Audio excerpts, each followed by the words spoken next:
바울과 바나바가 1차 선교 여행을 마치고 나서 자기가 파송한 이제 안디옥으로 돌아왔습니다. 그런데 문제가 하나가 일어났어요. 그것은 무엇이냐면 안디옥 교회의 예루살렘에서 올라온 또 다른 유대인 전도자들이 그 안디옥에 도착하면서 문제가 일어났습니다. 이들도 예루살렘 교회에서 많은 은혜를 받고 복음 전하기로 작정을 하고 그리고 안디옥까지 이르러서 복음을 전하는 사람들이었는데요. 이들이 안디옥 교회를 만났을 때에 안디옥 교회 사람들에게 전하였던 그리고 가르쳤던 복음의 내용 중에 사도 바울과는 완전히 다른 내용이 하나가 있었습니다. 그것은 무엇이냐면 아무리 예수님을 믿는다고 할지라도 할례를 받아야지만 구원을 얻는다라고 하는 가르침이었습니다. 여러분, 이것은 바울과 바나바의 완전히 정반대되는 가르침이었죠. 이 내용 때문에 그 사도행전 15장 2절에 보시게 되면 얼마나 이 바울과 바나바와 그리고 할례파 유대인들 사이에서 큰 다툼이 있었는지를 우리가 보게 됩니다. 15장 1절부터 2절까지의 말씀 읽도록 하겠습니다. 어떤 사람들이 유대로부터 내려와서 형제들을 가르치되 너희가 모세의 법대로 할례를 받지 아니하면 능히 구원을 받지 못하리라 하니 바울 및 바나바와 그들 사이에 적지 아니한 다툼과 변론이 일어난지라. 형제들이 이 문제에 대하여 바울과 바나바와 및 그 중에 몇 사람을 예루살렘에 있는 사도와 장로들에게 보내기로 작정하니라. 아멘. 그러니까 할례를 행해야지만 구원을 얻는다. 그러나 바울과 그리고 바나바 그리고 그 안디옥 교회에 있었던 몇몇 사람들은 그건 아니다. 예수님 믿으면 구원을 얻지 갑자기 할례 얘기가 왜 나오느냐. 이것 때문에 엄청나게 지금 싸움이 일어났어요. 그래서 이 문제를 가지고 사도들, 예루살렘 교회의 예수님의 직접 가르침을 받았던 12명의 사도들이 거기에 있기 때문에 그 사도에게 가서 이 다툼의 결론을 내려달라. 우리가 무슨 복음을 믿어야 되느냐? 그 질문을 가지고 이제 그 안디옥 교회에서 예루살렘 교회로 내려오게 되었습니다. 그리고 이 사도들의 의논 끝에 결론이 났는데요. 그 결론은 무엇이냐면 여러분들도 예상하시다시피 할례를 받지 않고도 예수님께 돌아오는 이방인들을 괴롭게 하지 말라. 그러니까 할례를 받지 않고도 구원을 얻을 수 있다. 그러니까 이방인들 자꾸 할례라고 행하지 말라. 여러분, 그게 할례가 말이 쉽지요. 말이 할례지 다 큰 성인들의 그 성계 끝을 자른다는 게 얼마나 고통스럽고 괴롭습니까? 그걸 해야지만 예수님 믿은 걸 인정해주고 구원을 얻는다라고 하니까요. 너무나 괴로운 겁니다. 너무 괴롭게 하지 말라. 예수님 믿으면 된 거지 왜 그걸 하느냐. 그래서 사도들이 12명의 사도들이 결론을 내주셨어요. 자, 그렇다면 여러분, 총회에 이 예루살렘에 모여있는 사도들의 총회에서 결론이 났기 때문에 예수님께로 돌아오는 그 이방인들에 대해서 할례를 할 필요가 이제 있습니까? 없습니까? 없지요. 없습니다. 아무리 전통이라 할지라도 유대인들도 마찬가지입니다. 자, 그런데 이 결론이 있은 후에 이제 16장이 곧 시작이 되는데요. 15장에서 이 할례 논쟁이 있고 나서 16장이 시작을 해요. 자, 그런데 이 16장에 디모데라고 하는 사람이 등장을 합니다. 여러분들 많이 들어보셨죠? 디모데. 그런데 이 디모데가 과거 1차 선교 여행 때에 루스드라라고 하는 지역이 있었는데요. 그런데 이 지역에서 복음을 전하였을 때 그래도 간신히 이 디모데 한 사람을 건져서 이 디모데를 자기 제자로 삼았던 바로 그것이 루스드라라고 하는 곳입니다. 이 바울이 루스드라를 다시 2차 선교여행 때 돌아가서 이 디모데를 자기의 제자를 삼았기 때문에 디모데를 가지고 선교 2차 여행을 떠나려고 한 겁니다. 예, 제자니까요. 그만큼 디모데가 이 사역에 자질이 있는 사람이었고 복음에 큰 은혜를 받은 사람이었습니다. 그런데 이 디모데에게 이런 장점들이 많이 있고 많은 사람들이 칭송을 받았던 사람이었는데요. 단점 하나가 있었습니다. 그것은 무엇이냐면 이 디모데가 할례를 받은 사람이 아닙니다. 디모데의 어머니는 유대인이었지만 그 아버지가 헬라인이어서 이 디모데는 유대인이 아니라 헬라인으로 살아가고 있었습니다. 그래서 할례를 행하지를 않았어요.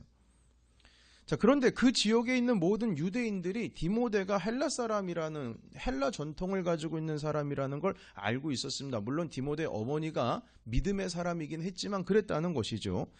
자, 그래서 이 디모데가 할례를 받지 않았음도 다 알고 있기 때문에, 자, 그런데 이런 인식이 있는 가운데에 바울이 한 일이 있습니다. 여러분 3절에 보실까요? 16장 3절. 바울이 그를 데리고 떠나고자 할새 그 지역에 있는 유대인으로 말미암아 그를 데려다가 할례를 행하니 이는 그 사람들이 그의 아버지는 헬라인인 줄 다 알미러라. 아멘.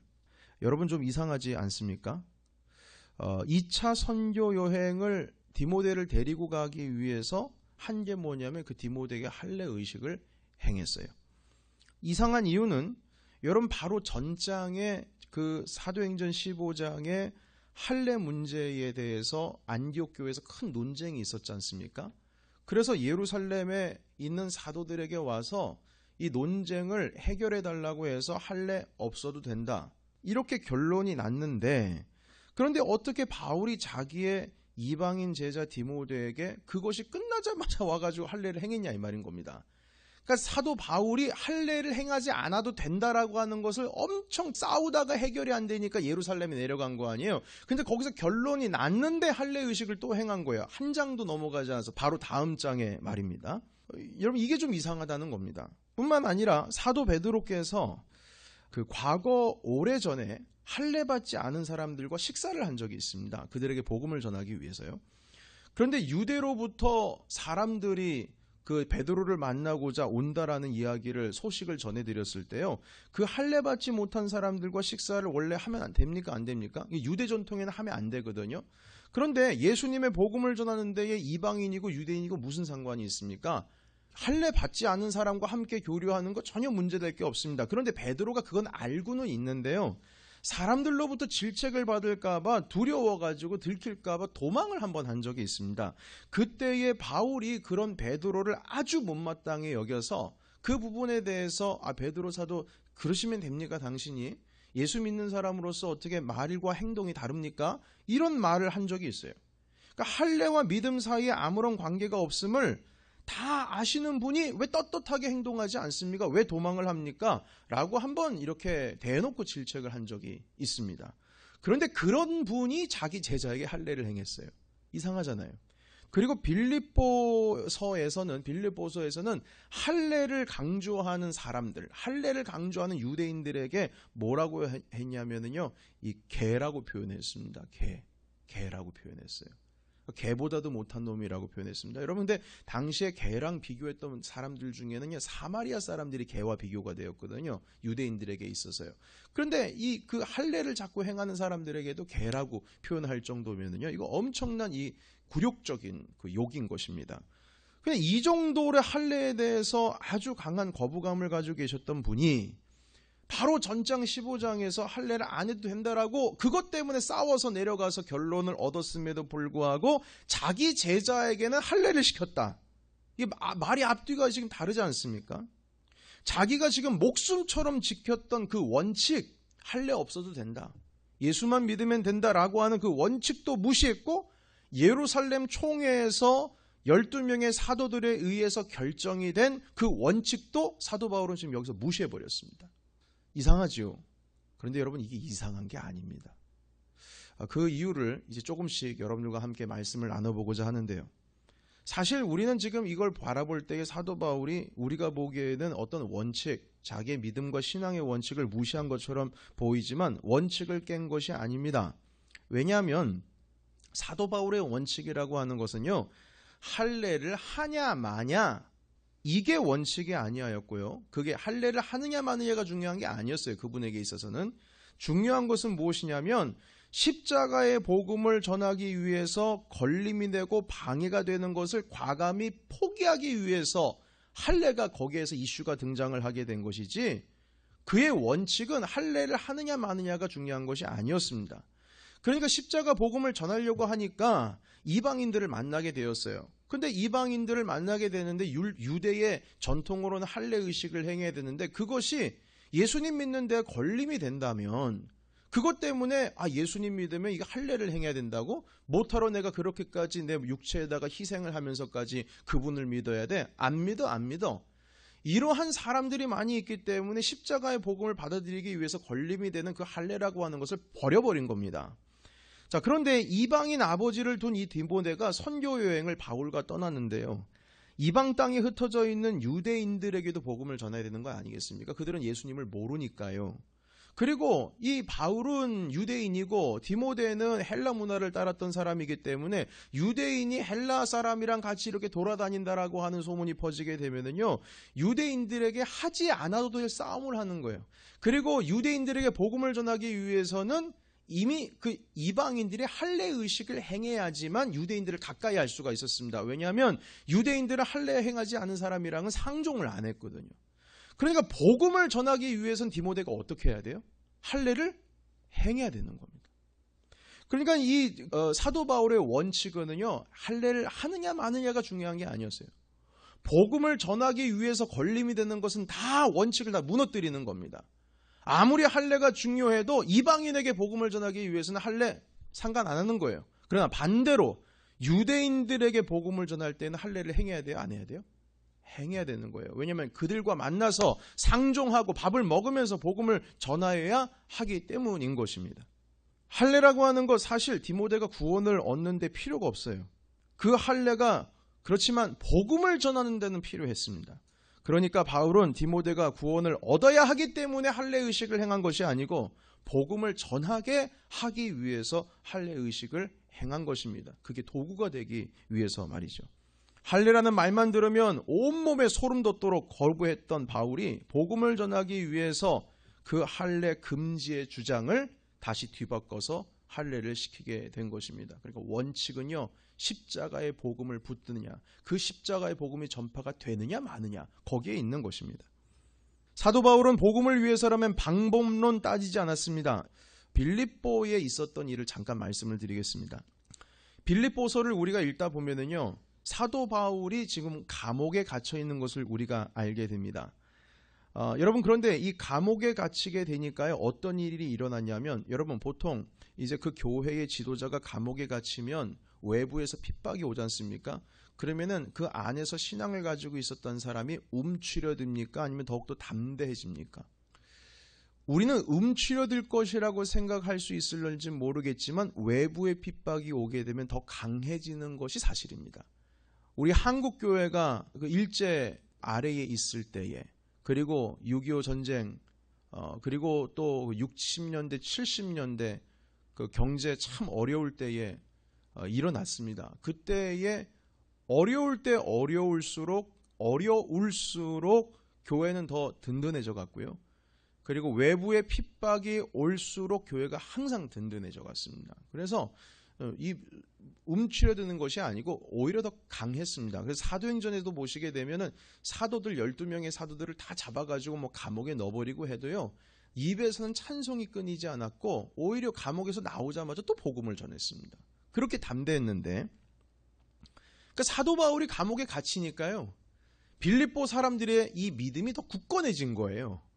그래서 과거에는 복음을 전하는 것에 대해서 부끄러워하거나 복음을 전하는 것에 대해서 움츠려들었던 사람이 사도 바울이 감옥에 갇혔다라고 하는 소식을 듣고, 야, 우리가 이래서 해야 되겠느냐. 그래서 하나님 아버지 앞에 더 가까이 나아가서 복음을 담대하게 전하게 되었습니다. 그러면 여러분, 사도 바울이 지금 감옥에 들어가 있는 것이 빌립보 교회의 복음 전파하는 사역에 도움이 된 겁니까? 아니면 방해가 된 겁니까? 도움이 된 거죠.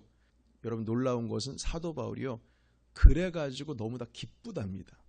그래서 빌립보서는 기쁨의 서신서예요.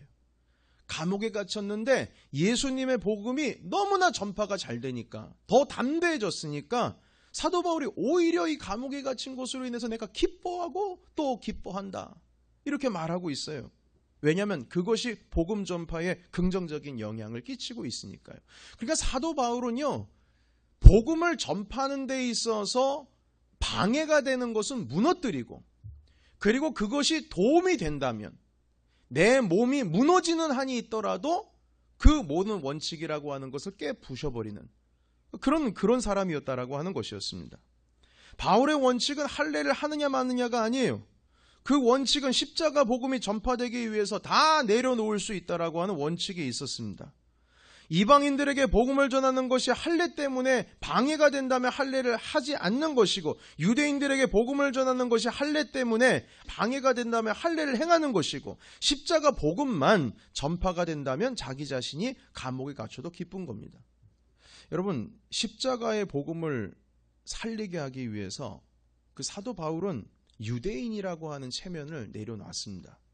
가말리알 문화생으로서 당대 헬라 철학의 공부를 하고, 당시에 가장 인기가 많았던 그 수사학을 하는 최고의 인기를 누릴 수 있었던 그 철학자의 위치도 내려놓았습니다.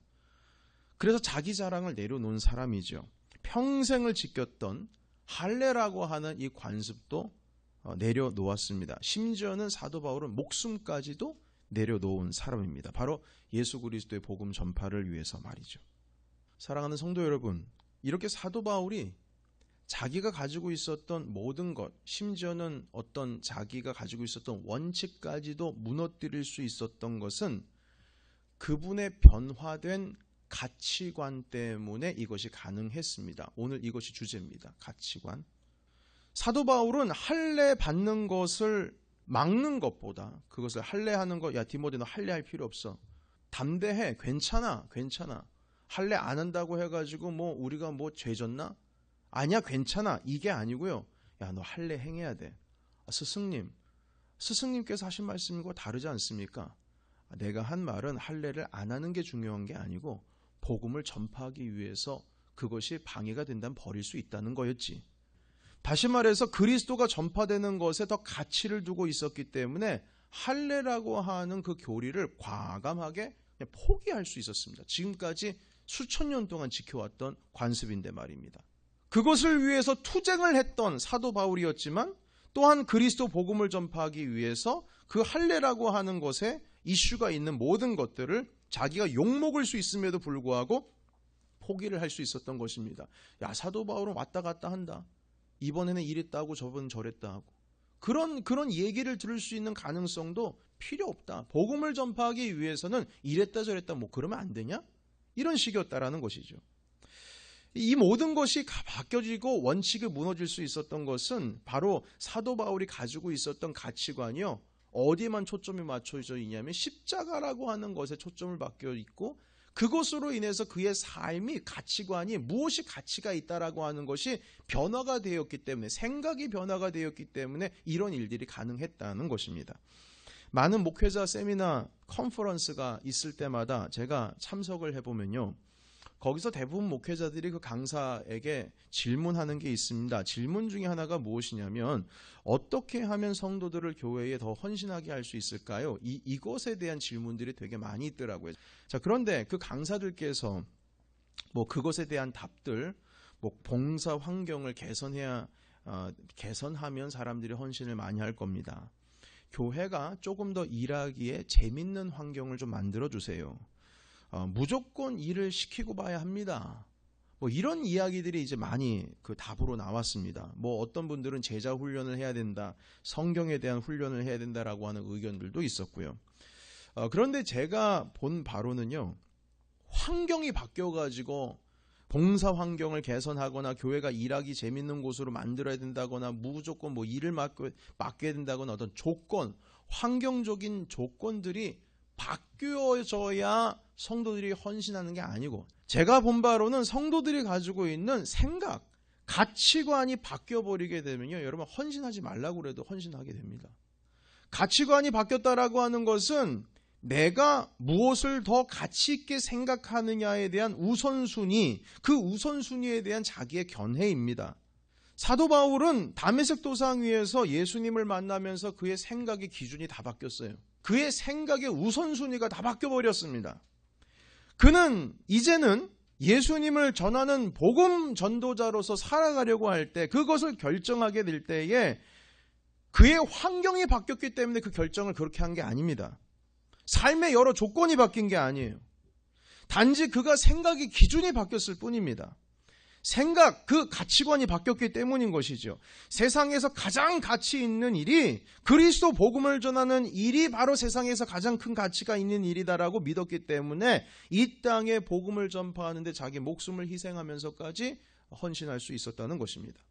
여러분, 우리 선교사님들 그 오지에 나가서 선교를 하실 때 가끔 그런 생각이 듭니다. 아유, 저분은 미디어 생활을 하지 않고 세상과 문화가 단절된 상황 속에서 어떻게 거기서 그렇게 살아갈 수가 있을까? 그의 가족들은 얼마나 힘들까? 근데 그들이 어떻게 그 일을 행할 수 있을까라고 하는 것은요, 답은 간단합니다. 그게 나의 삶 가운데 있어서 더 가치가 있는 일이라고 생각하기 때문에, 그의 세계관과 가치관이 그러했기 때문에 거기 들어갈 수 있었던 것입니다. 그래서 선교사님들이 뭐라 그런 줄 아십니까? 아니, 너무 저희를 불쌍하게 보지 마세요. 거기도 사람 살만합니다. 저희 거기서 좋아서 간 거지 싫어서 억지로 간 거 아닙니다. 좋아서 간 거예요. 저 좋아서 하는 일이라니까요. 너무 불쌍하게 보지 마세요. 이런 말씀하시더라고요. 그러니까 생각의 가치관이 예수 그리스도의 복음이라고 하는 것에 초점이 맞춰 있으니까 그리스도 안에 있는 것이 더 좋은 것이고 핍박을 당해도 복음을 전파하는 것이 더 좋은 것입니다. 그러니까 그 일을 행하는 거예요. 베드로도 가치관이 바뀌었습니다. 예수님을 만난 후에 완전히 바뀌었어요. 배와 그물을 던질 수가 있었습니다. 맨 처음에는 배와 그물 가지고 물고기를 많이 낚는 것을 삶의 낙으로 살았던 사람이 그것이 베드로가 원하는 최고의 자리였는데 예수님을 만나고 나서 그의 생각이 바뀌었습니다. 배, 그물, 여러분 과거 같으면요 그 재산 목록 1호입니다. 그 자기 재산 목록 1호를 밖에다가 그 복음서에 보시게 되면 배와 그물을 버려두고 그리고 주님을 따랐더라 이렇게 돼 있어요. 저 같으면 그랬겠어요. 주님을 따르기 전에 배도 팔고 그물도 팔고 그래야 좀 자금줄이 좀 생기지 않겠습니까? 그런데요, 베드로는 그러지 않았어요. 그냥 과감히 버려버리고 주님을 따랐다라고 기록을 하고 있습니다. 주님을 최고의 가치로 여겼기 때문이죠. 삭개오도 마찬가지입니다. 삭개오 이야기 다 아시죠? 삭개오가 예수님을 만나고 나서 자기가 이 훔친 일이 있으면 더 이상 이제 훔치게 되면 4배나 갚겠다고 했고 자기 재산을 팔아서 가난한 자들에게 나눠주겠다라고 약속을 했습니다. 그런데 그런 고백이 나올 수 있었던 것은 삭개오가 무슨 환경이 바뀐 것도 아니고요. 조건이 바뀐 것도 아닙니다. 예수님을 만난 뒤에 가치관, 자기의 생각이라고 하는 것이 완전히 바뀌었기 때문에 자기 재산 팔아서 가난한 자에게 나눠줄 수 있었습니다. 그런데 이와 반대되는 사람이 있었죠. 부자 청년이었습니다. 예수님께 와서 그 부자 청년이 와서 어떻게 해야 구원을 얻으며 당신을 따를 수가 있겠습니까? 라고 하자 예수님께서 하신 말씀이 네가 가지고 있는 거 그거 다 팔아가지고 가난한 자들에게 나눠주고 그리고 나를 따르라. 이렇게 말씀하셨어요. 그런데 그 청년은 근심해서 집으로 돌아갔다라고 기록이 되고 있고요. 주님께로 다시금 돌아왔다는 말은 없습니다. 왜냐하면 그 청년은 복음이라고 하는 것보다 재산에 더 가치를 두었기 때문입니다. 여러분, 우리는 복음에 대한 세계관, 가치관이 바뀌어야 합니다. 그 영혼에 대한 가치관이 바뀌어야 합니다. 내 생각이 바뀌어야 내 삶도 바뀌고 내 생각이 바뀌어야 주님을 향한 헌신과 말씀 생활, 기도 생활 바뀌는 겁니다. 여러분, 새벽에 일어나는 것 어렵지요? 새벽 기도하는 것 얼마나 어렵습니까? 저녁에 기도하는 것, 시간을 정해놓고 기도하는 것, 이거 얼마나 어렵습니까? 정기적으로 말씀을 시간을 두어서 읽는 것 얼마나 어렵습니까? 헌금 생활, 여러분 이거 얼마나 어렵습니까? 성도들과 함께 기쁨 공동체 생활 할 수 있는 것, 여러분 이거 얼마나 어렵습니까? 여러분 그 어려운 것을 할 수 있는 것은요, 억지로 떠밀어서 되는 것도 아니고요. 그리고 거기에 떡을 하나 딱 주고 뭐 꿀단지를 줘야지만 그게 행하는 것이 아니고요. 그것은 여러분들의 생각, 우리의 생각과 우리의 가치관과 우리의 세계관이 바뀔 때에 그게 되는 겁니다. 여러분, 뭐 여기 앞에 있는 제가 새벽 기도에 좋아하겠습니까? 저 그렇게 좋아하지 않습니다. 여러분, 저녁에 기도하는 게 그게 여러분 좋은 줄 아십니까? 여러분, 저녁에 할 일이 얼마나 많이 있습니까? 쉽지 않습니다. 그런데요, 이게 생각이 바뀌니까 가능하더라고요. 일어나지더라고요. 부르짖어야 할 것들이 제목들이 생기면 결국엔 헌신하더라고요. 하나님 아버지 앞에 이 새벽을 깨워야 주님께로부터 응답을 받는다라고 하는 생각이 딱 들어오니까요. 여러분 생각이 그렇게 딱 바뀌니까 새벽에 어려워도 일어나지더라고요. 여러분 주일 지키는 것도 마찬가지고요. 기도의 생활하는 것, 헌금 생활하는 것, 말씀 생활하는 것 이거 억지로 되는 거 분명히 아닙니다. 그러나 분명한 것은 무엇이냐면 우리의 가치관이 바뀌면 그렇게 됩니다. 시간이 넉넉할 때 봉사한다. 좀 더 여유가 있을 때에 제가 기도 생활 할 수 있을 것 같습니다. 좀 덜 바쁠 때에 말씀 생활 할 수 있을 것 같고 조금 여유가 넉넉했을 때에 헌금 생활 잘할 수 있을 것입니다. 라고 말씀들 많이 할 겁니다. 그러나 여러분 우리는 이렇게 생각을 해야 됩니다. 그럼에도 불구하고 우리가 조금씩 하나님 아버지 앞에 헌신하며 나아갈 때 우리 가치관이 바뀌게 되면은요, 하나님 아버지 앞에 시간이 없어서 뭐가 없어서가 아니고 그럼에도 불구하고 주님 앞에 내가 할 수 있는 범위 안에서 주님 앞에 헌신하는 것, 오히려 그것보다 더 헌신할 수도 있고요. 그만큼 이 생각과 가치관이라고 하는 것이 너무나도 중요한 것입니다. 성경의 복음이 전파될 환경이 잘 준비가 되었기 때문에 복음이 전파되어야 되었더라. 여러분, 성경에는 그런 거 없습니다. 복음 전파가 되는 곳에는 항상 핍박이 있었고 박해가 있었습니다. 그럼에도 불구하고 그 복음을 가지고 있었던 사람, 예를 들면 사도 바울이라고 하는 사람이 그 환경이 이기느냐, 아니면 내가 가지고 있었던 이 신념, 이 믿음, 내가 가지고 있는 이 가치관, 복음은 언제든지 전해져야 된다라고 하는 이 생각이 이기느냐, 환경이 이기느냐, 내가 이기느냐 하는 영적인 싸움인 것입니다. 그럼에도 불구하고 핍박이 있는 곳에 복음의 전파가 될 수 있었던 이유는 사도 바울이 가지고 있었던 그 신념과 믿음이 확고했기 때문에, 그 믿음이 환경을 이겼기 때문에 복음이 그곳에서도 전파가 될 수가 있었던 것입니다. 여러분, 여러분들의 생각과 여러분들의 믿음과 여러분들의 가치관이 우리가 가지고 있는 이 환경을 뛰어넘어야 됩니다. 그래야지만 신앙의 변화가 있습니다. 기도할 수 있는 환경과 조건이 되어서 기도했다, 이런 기록 성경에서 찾아볼 수가 없습니다. 환경이 바뀌어야 할 수 있는 것이 아니고 내 삶의 조건이 바뀌어야 할 수 있는 것이 아니라요, 내 생각과 가치관이 바뀌어야 신앙의 변화가 있고 그 환경을 뛰어넘을 수가 있는 것입니다. 책 중에 너무 바빠서 기도합니다라고 하는 책이 있습니다. 너무 바빠서 기도합니다. 여러분, 책 이름이 이상하지 않습니까? 여러분, 바쁘면 기도를 못하는 거지 너무 바빠서 기도합니다, 이게 말이 됩니까?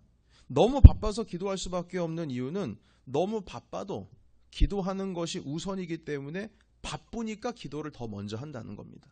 그 책은 기도하기 위해서 여유 찾고 여유 있는 짜투리 시간들을 만드는 방법, 기도하기 위한 짜투리 시간 만드는 방법에 대해서 말하는 것이 아니고요, 아무리 힘들고 아무리 시간이 없어도 기도를 가장 먼저 해야 하는 우선순위의 자리를 하나님께 내어드려야 한다는 것에 대한 가치관이 바뀌는 것에 대해서 그 책은 말하고 있는 것입니다. 말씀 정리하겠습니다. 신앙생활은 환경과 조건 보고 하는 것 아닙니다. 내 생각과 가치관을 바꾸기로 결심하고 그 의지를 가지고 하는 것이 신앙생활입니다. 더욱 기도 생활에 힘쓰고 말씀 사랑하며 교회에 헌신하고 더 많은 것을 하나님 아버지 앞에 물질을 드리는 것, 이 모든 것은 우리의 환경과 조건이 바뀌어질 때에 할 수 있는 것이 아니라 지금 내 생각과 내 가치관을 바꾸어서 그제서야 비로소 할 수가 있는 것입니다. 사랑하는 성도 여러분, 여러분들의 생각은 여러분의 것입니다. 여러분들의 그 생각을 여러분의 것이기 때문에 예수님께 여러분들의 의지를 드리십시오. 여러분, 그래서 이 시간 결단하시기를 바랍니다. 기쁨으로 하나님께 나아가시기를 축복합니다. 그리고 변화된 삶 속에서 주님과 함께 변화된 그 삶으로 감사와 기쁨을 누리시는 우리 모두가 되시기를 예수님의 이름으로 축원합니다.